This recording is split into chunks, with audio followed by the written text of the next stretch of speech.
लेकिन जरा जल्दी से मैं कर्नाटक कांग्रेस के 4 चाणक्य दिखाना चाहता हूं जिन्होंने इस जीत में पर्दे के पीछे रहकर बड़ा अहम रोल निभाया है और उनके बारे में अब पार्टी में जो बातें हो रही हैं। ये देखिए, M B Patil Congress campaign committee के chairman, door to door campaign की इन्होंने कमान संभाली। शशिकांत सेंथिल कांग्रेस वॉर रूम के इंचार्ज, हर सीट का इन्होंने आकलन किया।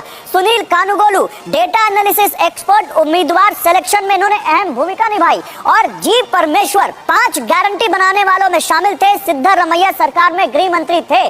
तो क्या आप लोगों ने, अलका लांबा जी, हर आदमी को एक अलग काम दे रखा था? ये 4 चाणक्य हम बता रहे हैं, हो सकता है आपके पास 4 और हो। क्या आप लोगों ने टीम को कब से उतार दिया था? क्या स्ट्रेटेजी थी आपकी? देखिए, रणदीप सिंह सुरजेवाला जी जो कर्नाटक के महासचिव प्रभारी हैं, उन्होंने बहुत पहले, कम से कम 1 साल पहले अपनी तैयारियों को, अपने चाणक्यों को और अपनी नीतियों को कि हम किन मुद्दों पर जाएंगे और हम बिल्कुल कर्नाटक के बाहर मुद्दे पर हमें ले जाया जाएगा, राष्ट्रीय अंतर्राष्ट्रीय मुद्दे, सांप्रदायिक मुद्दे, हमें गारंटी पे ही रहना है, हमें बूथ के कार्यकर्ताओं तक रहना है। तो जो रणदीप सिंह सुरजेवाला जी और हमारे संगठन के महासचिव केसी वेणुगोपाल जी, लगातार राष्ट्रीय अध्यक्ष मल्लिकार्जुन खड़गे साहब के साथ जो चल रहा था बातें, ये उसी का नतीजा। और सबसे बड़ा, अच्छा, मैं एक दूसरा सवाल लेकर आता हूँ, ठीक है अलका लांबा जी, मैं दूसरा सवाल लेकर आता हूँ। अभी मैंने 2024 का जिक्र किया था। पिछला चुनाव अगर कर्नाटक का देखें तो वहां भी बीजेपी और कांग्रेस में जो सीटों का अंतर था, अगर उसको लोकसभा में लेकर जाएं तो वहां तस्वीर बिल्कुल दूसरी हो जाती है। अब देखिए, जहां पर बीजेपी को 104 सीटें मिली थी पिछले इलेक्शन में, जो 224 में मेजॉरिटी भी नहीं होती थी, वहां पर जब वो लोकसभा में गए तो 28 में से 25 जीत जाते हैं। तो ये पीएम मोदी का जो चेहरा है लोकसभा चुनाव में अभी 2024 सामने है। हो सकता है आप कर्नाटक के बाद आपका मोराल बहुत बूस्ट हो, लेकिन आपको लगता नहीं कि कर्नाटक चुनाव के बाद आपके सामने अब 2024 बड़ी चुनौती है? और वो आप इस चुनाव से क्या सीख लेके जा रहे हैं वहाँ? गौरव जी, आपके जो पैनल में हमारे विशेषज्ञ बैठे वो जानते हैं कि विधानसभा का चुनाव और लोकसभा का चुनाव बिल्कुल अलग चुनाव होता है। बिल्कुल, अगर आप विधानसभा जीतते स्वाभाविक नहीं आप लोकसभा जीते, लोकसभा विधानसभा।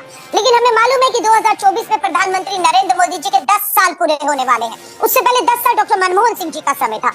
अब केंद्र के मुद्दों पर जो है वो तुलना होगी। 24 का चुनाव बिल्कुल खाली चेहरे पर नहीं, मुद्दे पर होगा। और मुद्दे पर नहीं, मैं आपसे कुछ और पूछना चाह रहा था। देखिए, मैं आपसे कुछ और पूछना चाह रहा था। मैं हर्षवर्धन जी से वो सवाल पूछना चाहता हूँ। हर्षवर्धन जी, क्या इसी बीच एक बड़ी खबर आ रही है, सीएम पर शिव कुमार के भाई का बयान आया है। डीके शिव कुमार के भाई ने क्या कहा है, सुनिए। मेरे भाई को सीएम बनना चाहिए, ये डीके सुरेश ने कहा है। अभी थोड़ी देर पहले, ज्यादा देर नहीं हुई है, 3 या 4 घंटे पहले सिद्धरामैया के बेटे ने कहा था कि मेरे पिता ने अच्छी सरकार चलाई, उनको सीएम बनना चाहिए। अब सीएम पर डीके शिव कुमार के भाई का बयान आया है और उन्होंने कहा है कि मेरे भाई को सीएम बनना चाहिए। अलका लांबा जी, देखिए, अब तो ये आने लग गया है सरफेस पर। अब तो ये दिख रहा है कि अलग अलग तरीके से ये प्रोजेक्शन हो रहा है कि डीके शिव कुमार के कैंप वाले कह रहे हैं कि उनको बनना चाहिए सीएम, और सिद्धरामैया के कैंप वाले कह रहे हैं कि उनको सीएम बनना चाहिए। गौरव जी, कैंप नहीं है, परिवार है।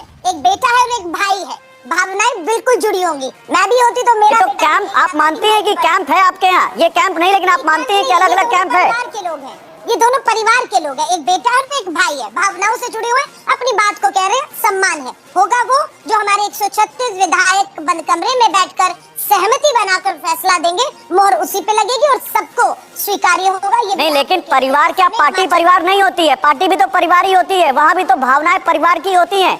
अभी आप कैंप और परिवार बता रही हैं, फिर आप कह देंगी वो पार्टी हमारा परिवार है। नहीं, अगर दोनों विधायक हैं तो उनका ये जो कहना बिल्कुल मायने रखता है। पर अगर दोनों विधायक नहीं हो, आप बेटे और भाई की नजर से देखिए। हाँ, अगर विधायक ये कह रहे हैं तो उसको कंसिडरेशन में बिल्कुल। पब्लिक में कहना मतलब डीके सुरेश इतने कम ज्ञानी तो नहीं होंगे जो ऐसे पब्लिक में ऐसे कहेंगे। मैं आता हूँ आपके पास।